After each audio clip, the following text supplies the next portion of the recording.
Do we want to talk to Queer Atheist? Sure. All right. Queer Atheist in Illinois. Hey, how are you doing? I'm doing fabulous. I'm really enjoying life. It's Sunday, and it's a good day. Good. What did you want to talk about? First of all, I'm in love with V, and I'm as gay as they come, and V, you just make me happy. So I'll take it for being you. Thank you. And Eric, I love you too. Oh, that's okay. I love V more as well.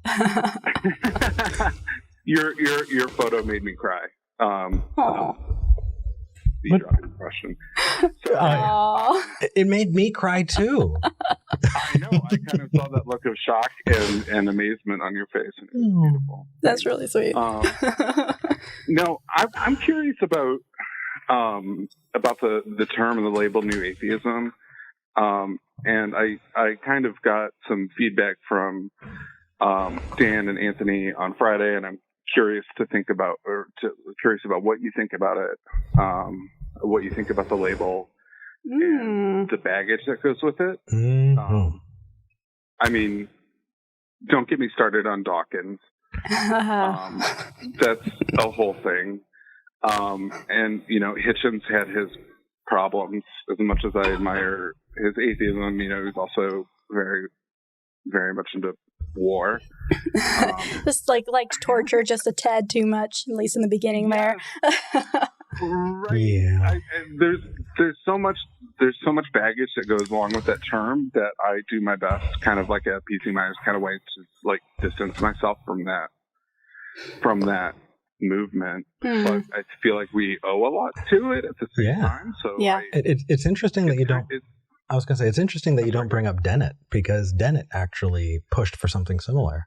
Yeah, and I was working my way towards it. Go ahead. All four, Yeah, all four have their issues. And I really feel like there's almost like a cult of personality that comes along with it, which it bothers me. And I think it's become problematic. And I'm wondering what your thoughts are about that. Sure. Yeah, absolutely. So V, do you want to go first, or you want to pass that over to me? Oh, well, I mean, I feel like this ties in really well with the conversation I had yesterday. Yeah, go for it. So Queer Atheist, I think it's useful to have this conversation. I know a lot of people, even on the Facebook group that we have up for this show, there was some tension around whether or not we should be calling out these people, because they did do a lot to progress the movement forward and make it more mainstream. And I agree, right? The Four Horsemen, as cringy as that is, did do a lot in the moment for the support of atheism. And that's really cool. And we should always be willing to grant that, right? That is just an objective fact. The issue becomes making it a cult of personality, exactly like you said. We have the ability to rationally dissect various things about these people, right?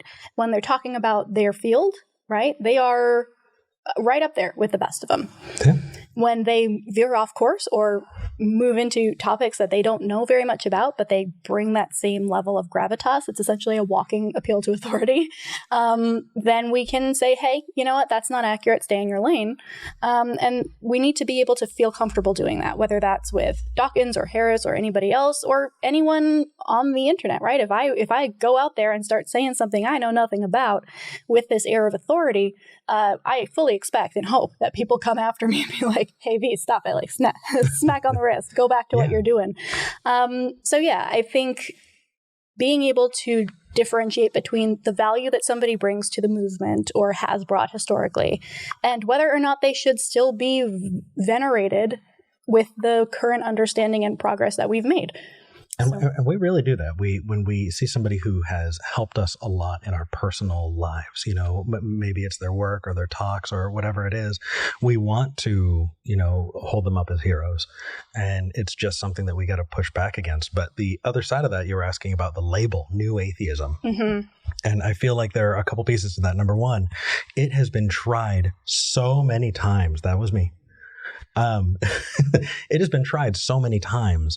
There was the Bright movement that Dennett tried to push, right, which was an atheism and secular humanism and, this certain set of values. And it was an effort to try and kind of consolidate these viewpoints because, we stratify into, these various communities and people are like, wow, so you're a Bright, huh? So you're the bright ones and everyone else isn't. Like, it was just a really, really badly done thing. And then there was Atheism Plus, which was similar. I don't view that as strongly as I do the new atheist stuff. I'm sorry, I'm getting a lot of feedback. There's a lot of feedback happening, and I'm not quite sure why that is. No worries. I'm going to try my best. And if anything, we might just need to share a mic. Okay. Okay. So anyway, sorry about that. No, you're good. Yeah. So really, ultimately, I think that what we should be doing is going, okay, I'm an atheist, and instead of trying to tie it all into one thing, because it doesn't work. I think that it sets up a situation where people are going to be gatekeepy, and it just has not helped historically. So there's that piece. The other piece is new atheism is the term that a lot of Christians will put on us and say, here's what new atheism is doing. And I think it's a clever way for them to try and bundle up what they think our values are so that they can try and attack it. Because when we talk about Christianity, they do bundle up all of their values and go, this is us. Mm-hmm. And they want to treat being an atheist or groups of atheists like a church. And so pushing back specifically on the new atheism term and going, you know what? What do you mean by that? And then when they talk about it, dissecting it apart and going, oh, well, atheists who think this, do this. Atheists who think that, do that. But when you try and bundle it all together, you wind up with ultimately creating a straw man. Yeah, I agree. And I, when I spoke to Anthony and Dan about this, I kind of what I analogized it to was having an old racist grandma, and being able to appreciate grandma for what she did for you, and contributing her genes, but at the same time saying, okay, but there's a point at which you need to just kind of, I don't know how to put this nicely, die. And you know what I mean?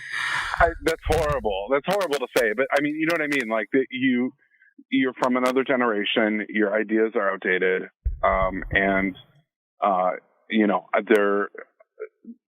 When you try to apply your ideas to today, it just kind of puts me in a bad light, I feel like. So it's definitely something. It's definitely something that we find more and more, especially when we live in the age of the internet and things don't just go away.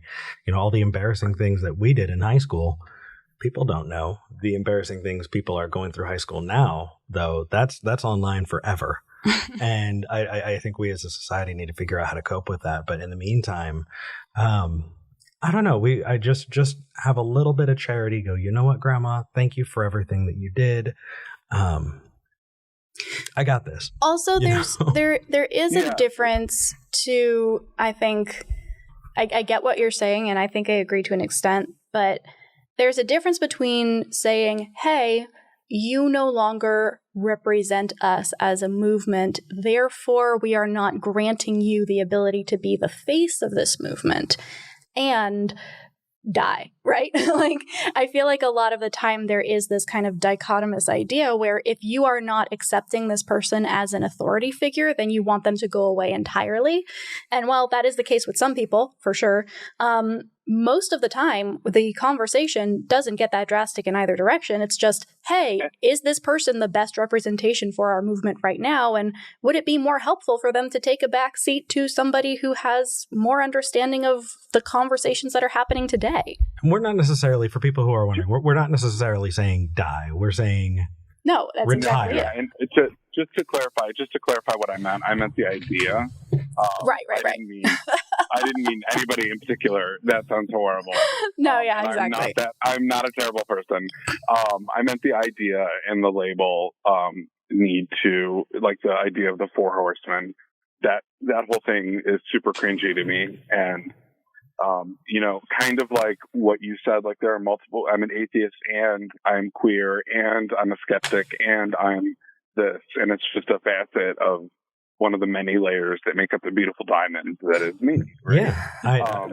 And this idea of painting with a broad brush on new atheism really just drives me nuts. Mm-hmm. So. Yeah, absolutely. I think for a very long time I rejected the idea that there was a new atheism, right? And then I was like, well, new atheism is a thing, but that's not me. And then the more I talked with people who were a little bit more nuanced, maybe very progressive Christian, maybe coming in from a completely different religion that didn't take Christianity as the default, and saw kind of what a lot of the talking points were that were being used by people who consider themselves or who were being called quote unquote new atheists, I realized that I was perpetuating a lot of that. And that's not necessarily a bad thing, right? That was a part of my progress. It was a step in the right direction. But to stay there in the face of a lot more nuance, to me, didn't feel honest. So, yeah, I think there's nothing wrong. If you want to call yourself a new atheist, go for it. If someone else calls you a new atheist, probably they don't know what they're talking about. I figured that out. But if you want to critique that movement specifically, or if you want to use a different term, or if it makes you feel a little cringy, those are all okay. If that's part of your journey, then that's totally fine. But yeah, just taking the label part out of it, I guess. Yeah, I that's all I had. I appreciate both of you so much, and much love from Chicago. Thank you so much. Thank you. Take care. Bye. You too. So in the comments, there's a lively discussion about lacktheism as well as a term that's being put on people like us from Christian groups. Lacktheism being kind of a pejorative jab at what we're saying, that we don't accept the God claim, and they go, well, it's not a thing unto itself, and it's not atheism, because they're trying to own the word, and prescriptively give atheism. Not just Christians either. It is that there are atheist groups as well that like that word. That's true. It just feels crappy. Like, if you're not even willing to meet someone where they are. If somebody says they're a Christian, we go, okay, cool, let's keep talking. If someone says they're an atheist, you go, no, you're just a lacktheist. Fuck you. Like, obviously you're not willing to have the conversation or any meaningful dialogue other than just trying to throw stones, and that's shitty. But anyway,